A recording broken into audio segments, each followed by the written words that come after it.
এই জ্ঞান সকলেই চায়, মানে সেই ঈশ্বরকেই চাইছে। কেউ অজ্ঞানী থাকতে চায় না, সকলেই জ্ঞানের পূজারী। এই জন্য ঈশ্বরকে চাই না বললে হবে না, সবাই চাইছে। প্রদীপটা জ্বালালে, আগুন জ্বালালে তার শিখা উদ্যমুখী হবে। জীব যেহেতু ভগবানের থেকে এসেছে, সচ্চিদানন্দের অংশ, এই জন্য সে ভগবানকেই চাইবে।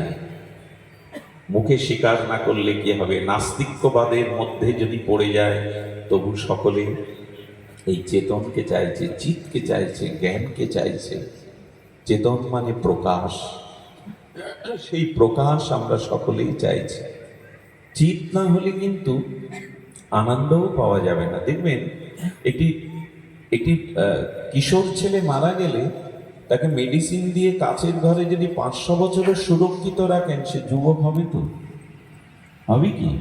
আমাকে 5-7 দিন রাখলে আমার চুলগুলো, নখগুলো বাড়বে? বাড়বে না। এখন বাড়ে কেন? আমার ভিতরে চিৎ, একটা বৃদ্ধি শক্তি আছে।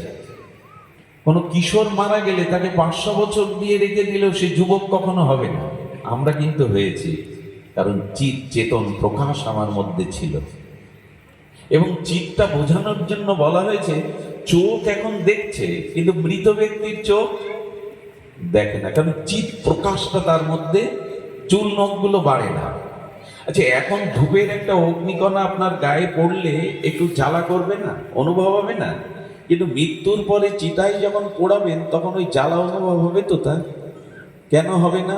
চেতন বা চিৎ তার মধ্যে নাই। এই জন্য চেতন, চিৎ, প্রকাশ আমরা সবাই চাই। জ্ঞানী হতে চাই, জ্ঞান অর্জন করতে চাই। আর তৃতীয়টিকেও, পৃথিবীতে এমন কোনো জীব